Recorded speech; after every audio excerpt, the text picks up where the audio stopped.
Welcome to citizen force news. Andhra Pradesh గురించి మాట్లాడినప్పుడు ఇప్పటి వరకు వ్యవసాయం, మత్స్య సంపద, పరిశ్రమలు, ఐటీ రంగం, పోర్టులు, విద్యుత్ ఉత్పత్తి వంటి అంశాలే ప్రధానంగా వినిపించేవి. అయితే ఇప్పుడు మరో కొత్త రంగం రాష్ట్ర భవిష్యత్తును ప్రభావితం చేసే అవకాశాన్ని చూపిస్తోంది. అదే బంగారం గనులు. కర్నూలు జిల్లా తుగ్గలి మండలం జొన్నగిరి ప్రాంతంలో బంగారం ఉత్పత్తి ప్రారంభం కానుండటం కేవలం ఒక గనుల ప్రాజెక్టు ప్రారంభం మాత్రమే కాదు, ఇది రాష్ట్ర ఆర్థిక చరిత్రలో ఒక కొత్త అధ్యాయానికి నాంది పలికే పరిణామంగా చూడవచ్చు. దశాబ్దాల పాటు సాగిన అన్వేషణలు, పరిశోధనలు, సాంకేతిక అధ్యయనాలు, అనుమతుల ప్రక్రియల అనంతరం జొన్నగిరి బంగారు గని ఉత్పత్తి దశకు చేరుకోవడం రాష్ట్రానికి ఒక ప్రత్యేక గుర్తింపును తీసుకురానుంది.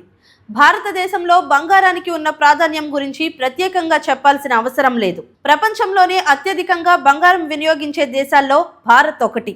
ప్రతి సంవత్సరం లక్షల కోట్ల రూపాయల విలువైన బంగారాన్ని విదేశాల నుంచి దిగుమతి చేసుకుంటున్నాం. దీనివల్ల విదేశీ మారక నిల్వలపై ఒత్తిడి పడుతోంది. ఇలాంటి పరిస్థితుల్లో దేశంలోనే కొత్త బంగారు గనులు వెలుగులోకి రావడం వ్యూహాత్మకంగా కూడా ఎంతో కీలకం. ఈ నేపథ్యంలో జొన్నగిరి ప్రాజెక్టు ప్రాధాన్యం మరింత పెరుగుతోంది. రాయలసీమ ప్రాంతం గురించి చాలా కాలంగా కరువు, వలసలు, నీటి కొరత వంటి సమస్యలే ఎక్కువగా చర్చకు వచ్చాయి. అయితే అదే ప్రాంతం ఇప్పుడు బంగారు సంపదకు కేంద్రంగా మారే అవకాశాన్ని సృష్టించుకుంది. జొన్నగిరి, ఎర్రగుడి, పగిడిరాయి గ్రామాల పరిసర ప్రాంతాల్లో బంగారం ఖనిజ నిక్షేపాలు ఉన్నట్లు గుర్తించడంతో ఈ ప్రాంతంలో శాస్త్రవేత్తలు, భూగర్భ నిపుణులు ప్రత్యేక దృష్టి సారించారు. మొదట చిన్న స్థాయిలో నిర్వహించిన పరీక్షలు ఆశాజనక ఫలితాలను ఇవ్వడంతో ప్రాజెక్టు విస్తరణకు మార్గం సుగమమైంది. ఒక ప్రాంతంలో బంగారం ఉందని గుర్తించడం ఒక విషయం అయితే, దానిని వాణిజ్యపరంగా లాభదాయకంగా తవ్వి వెలికి తీయడం మరో విషయం. ఈ రెండింటి మధ్య అనేక సాంకేతిక, ఆర్థిక, పర్యావరణ, పరిపాలనా సవాళ్లు ఉంటాయి. జొన్నగిరి ప్రాజెక్టు వాటన్నింటినీ అధిగమించి ఉత్పత్తి దశకు చేరుకోవడం గమనార్హం. దాదాపు 2 దశాబ్దాల కాలంగా సాగిన ప్రక్రియ ఇప్పుడు ఫలితాలను ఇవ్వబోతోంది. ఈ ప్రాజెక్టు వల్ల కలిగే మొదటి ప్రయోజనం ఉపాధి. ఇప్పటికే వందలాది మంది ఉద్యోగులు ప్రత్యక్షంగా పనిచేస్తున్నారు. రాబోయే రోజుల్లో గనుల కార్యకలాపాలు విస్తరించిన కొద్దీ మరిన్ని ఉద్యోగ అవకాశాలు ఏర్పడతాయి. గనుల్లో పనిచేసే కార్మికులతో పాటు రవాణా, యంత్రాల నిర్వహణ, భద్రత, సాంకేతిక సేవలు, వసతి, ఆహార సరఫరా వంటి అనేక అనుబంధ రంగాల్లో కూడా ఉపాధి పెరుగుతుంది. సాధారణంగా ఒక పెద్ద గనుల ప్రాజెక్టు ప్రత్యక్ష ఉద్యోగాల కంటే పరోక్ష ఉద్యోగాలను మరింత ఎక్కువగా సృష్టిస్తుంది. రాయలసీమ ప్రాంతానికి పరిశ్రమలు తీసుకురావాలనే డిమాండ్ చాలా కాలంగా ఉంది. పరిశ్రమలు రావాలంటే మౌలిక వసతులు అవసరం. రోడ్డు, విద్యుత్, నీటి సరఫరా, కమ్యూనికేషన్ వ్యవస్థలు మెరుగుపడాలి. జొన్నగిరి ప్రాజెక్టు కారణంగా ఈ ప్రాంతంలో మౌలిక వసతుల అభివృద్ధి వేగవంతమయ్యే అవకాశం ఉంది. ఒక పరిశ్రమ వచ్చిన చోట మరో పరిశ్రమ కూడా పెట్టుబడులు పెట్టడానికి ఆసక్తి చూపుతుంది.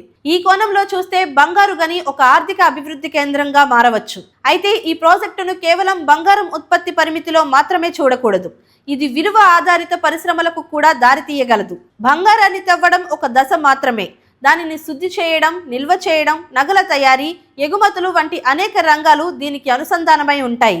ఇప్పటికే 2వ శుద్ధి యూనిట్కు శ్రీకారం చుట్టడం ఈ దిశగా ఒక సానుకూల సంకేతంగా భావించవచ్చు.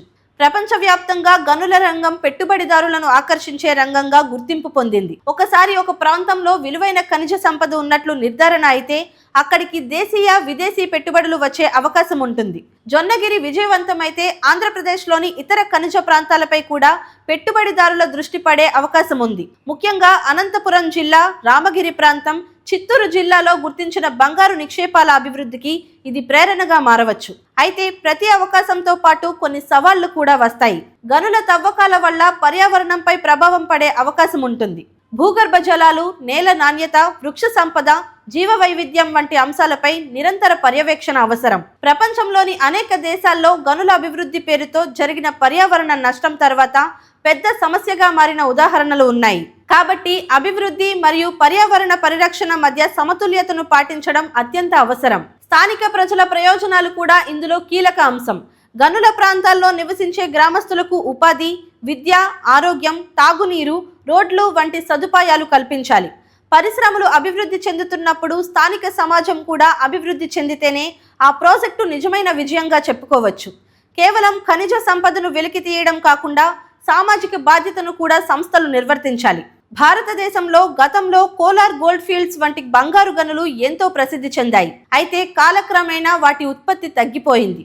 ప్రస్తుతం దేశీయ బంగారం ఉత్పత్తి అవసరాలకు సరిపడడం లేదు. ఇలాంటి పరిస్థితుల్లో జొన్నగిరి వంటి కొత్త గనులు దేశానికి ఒక కొత్త ఆశగా కనిపిస్తున్నాయి. దిగుమతులపై ఆధారపడే పరిస్థితిని కొంతవరకు తగ్గించే సామర్థ్యం ఈ ప్రాజెక్టుకు ఉంది. రాష్ట్ర ప్రభుత్వానికి కూడా ఇది ఆదాయ వనరుగా మారవచ్చు. రాయల్టీలు, పన్నులు, అనుబంధ వ్యాపారాల ద్వారా ప్రభుత్వ ఖజానాకు ఆదాయం పెరుగుతుంది. ఆ ఆదాయాన్ని తిరిగి మౌలిక వసతుల అభివృద్ధి, విద్య, ఆరోగ్యం వంటి రంగాల్లో పెట్టుబడులుగా వినియోగిస్తే ప్రజలకు మరింత ప్రయోజనం కలుగుతుంది. ఇక్కడ మరో ముఖ్యమైన అంశం సాంకేతిక పరిజ్ఞానం. ఆధునిక గనుల రంగం పూర్తిగా సాంకేతికత ఆధారంగా నడుస్తోంది. ఖనిజ అన్వేషణ నుంచి ఉత్పత్తి వరకు ప్రతి దశలో అత్యాధునిక పద్ధతులు అవసరం. జొన్నగిరి ప్రాజెక్టు ద్వారా రాష్ట్ర యువతకు కొత్త సాంకేతిక నైపుణ్యాలు నేర్చుకునే అవకాశం లభిస్తుంది. గనుల ఇంజనీరింగ్, భూగర్భ శాస్త్రం, ఖనిజ ప్రాసెసింగ్ వంటి రంగాల్లో నైపుణ్యం కలిగిన మానవ వనరులు పెరిగే అవకాశం ఉంది. బంగారం అనే పదం వినగానే ప్రజల్లో ఒక ప్రత్యేక ఆసక్తి ఉంటుంది. అందుకే జొన్నగిరి ప్రాజెక్టు గురించి దేశవ్యాప్తంగా చర్చ జరుగుతోంది. అయితే వాస్తవాలను కూడా సమానంగా గుర్తుంచుకోవాలి. ఒకే ప్రాజెక్టు ఒక్కసారిగా రాష్ట్ర ఆర్థిక వ్యవస్థను పూర్తిగా మార్చేస్తుందని భావించడం సరికాదు. కానీ ఇది సరైన విధంగా అమలైతే దీర్ఘకాలికంగా అభివృద్ధికి ఒక బలమైన పునాది కావచ్చు. ముఖ్యంగా రాయలసీమ ప్రాంతానికి ఇది ఒక కొత్త ఆర్థిక గుర్తింపును తీసుకురాగలదు. జొన్నగిరి ప్రాజెక్టు విజయవంతమైతే రాష్ట్రంలో ఖనిజ రంగంపై మరింత విశ్వాసం పెరుగుతుంది. తద్వారా కొత్త అన్వేషణలు, కొత్త పెట్టుబడులు, కొత్త పరిశ్రమలకు మార్గం ఏర్పడుతుంది. బంగారం మాత్రమే కాకుండా ఇతర ఖనిజ సంపదల వినియోగానికి కూడా ఇది ప్రేరణగా నిలుస్తుంది. దీంతో ఆంధ్రప్రదేశ్ ఖనిజ ఆధారిత పారిశ్రామిక రాష్ట్రంగా ఎదిగే అవకాశాలు మరింత బలపడతాయి. అంతిమంగా చూస్తే జొన్నగిరి బంగారు గని కేవలం ఒక తవ్వకాల ప్రాజెక్టు కాదు. ఇది ఆశల ప్రాజెక్టు. ఇది రాయలసీమ అభివృద్ధిపై ఉన్న అంచనాల ప్రాజెక్టు. ఇది ఉపాధి, పెట్టుబడులు, పరిశ్రమలు, మౌలిక వసతులు, సాంకేతిక పురోగతి వంటి అనేక రంగాలకు అనుసంధానమైన ప్రాజెక్టు. రాబోయే సంవత్సరాల్లో ఈ గని ఎంత బంగారం ఉత్పత్తి చేస్తుందన్నది ఒక కోణం మాత్రమే. కానీ ఈ ప్రాజెక్టు వల్ల ఆ ప్రాంత ప్రజల జీవితాల్లో ఎంత మార్పు వస్తుంది, రాష్ట్ర ఆర్థిక వ్యవస్థకు ఎంత బలం చేకూరుతుంది, పర్యావరణ సమతుల్యతను ఎంతవరకు కాపాడగలుగుతారు అనే అంశాలే అసలైన విజయాన్ని నిర్ణయిస్తాయి. జొన్నగిరి బంగారం భూమి అడుగున ఉన్న సంపద మాత్రమే కాదు, సరైన ప్రణాళికతో ముందుకు సాగితే ఆంధ్రప్రదేశ్ భవిష్యత్తుకు బంగారు బాటలు వేసే అవకాశంగా కూడా నిలవవచ్చు. ఈ వీడియోపై మీ అభిప్రాయాన్ని కామెంట్ చేయండి. మరిన్ని ఇంట్రెస్టింగ్ అప్డేట్స్ కోసం సిటిజన్ ఫోర్స్ న్యూస్ ఛానల్ను సబ్స్క్రైబ్ చేసుకోండి. అలాగే కొత్త వీడియో నోటిఫికేషన్ కోసం బెల్ ఐకాన్ను క్లిక్ చేయండి.